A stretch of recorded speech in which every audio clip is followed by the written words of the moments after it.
2020년 12월 10일에 선고된 정통법상 명예훼손죄에 관한 판례를 살펴보도록 하겠습니다.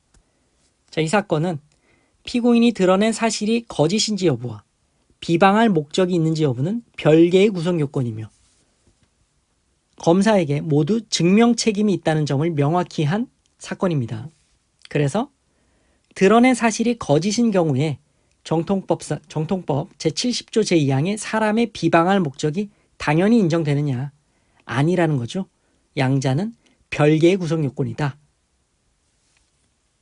자, 판시를 보시죠. 정통법 제70조 제2항은 사람을 비방할 목적으로 정보통신망을 통하여 공공연하게 거짓의 사실을 드러내어 다른 사람의 명예를 훼손한 자는 7년 이하의 징역 등에 처한다 라고 정하고 있다. 이 규정에 따른 범죄가 성립하려면 피고인이 공공연하게 드러낸 사실이 거짓이고 그 사실이 거짓임을 인식하여야 할 뿐만 아니라 사람을 비방할 목적이 있어야 된다. 비방할 목적이 있는지 여부는 피고인이 드러낸 사실이 거짓인지 여부와 별개의 구성 요건으로서 드러낸 사실이 거짓이라고 해서 비방할 목적이 당연히 인정되는 것은 아니다. 그리고 이 규정에서 정한 모든 구성 요건에 대한 증명 책임은 검사에게 있다. 그러면서 기존의 사람의 비방할 목적이란 무엇인지 기존의 태도를 확인을 해주고 있습니다. 사람을 비방할 목적이란 가해의 의사와 목적을 필요로 하는 것이다.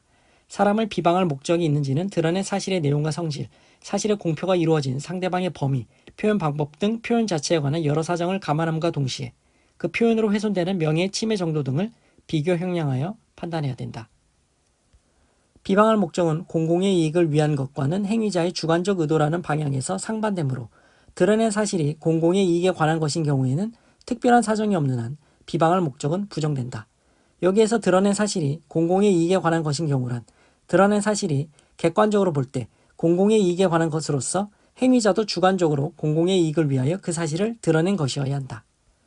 그 사실이 공공의 이익에 관한 것인지는 명예훼손의 피해자가 공무원 등 공인인지 아니면 사인에 불과한지 그 표현이 객관적으로 공공성, 사회성을 갖춘 공적 관심 사안에 관한 것으로 사회 여론 형성이나 공개 토론에 기여하는 것인지 아니면 순수한 사적인 영역에 속하는 것인지 피해자가 명예훼손적 표현의 위험을 자초한 것인지 그리고 표현으로 훼손되는 명예의 성격과 침해의 정도, 표현의 방법과 동기 등 여러 사정을 고려하여 판단해야 한다.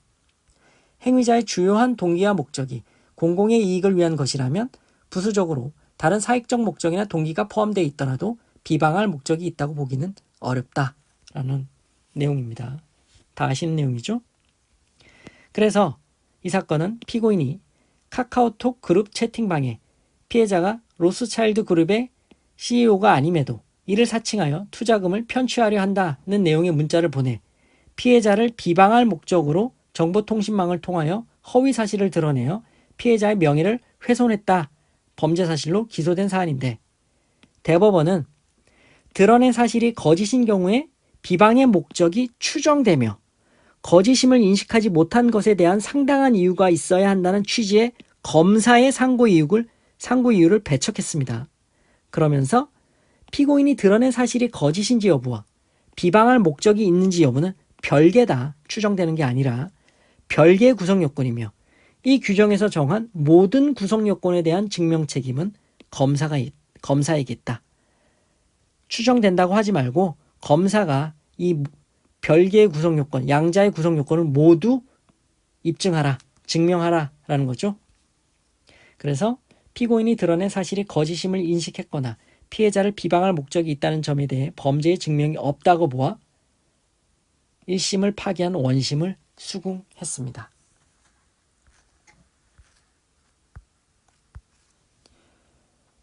허위 사실이다. 비방할 목적이 있다. 양자는 별개 구성 요건이다. 드러낸 사실이 거짓이라고 해서 비방할 목적이 당연히 인정되는 것이 아니다. 추정되는 것이 아니다. 그리고 이 모든 구성 요건은 검사가 증명하라 라는 것입니다. 자, 마치도록 하겠습니다. 고생하셨습니다.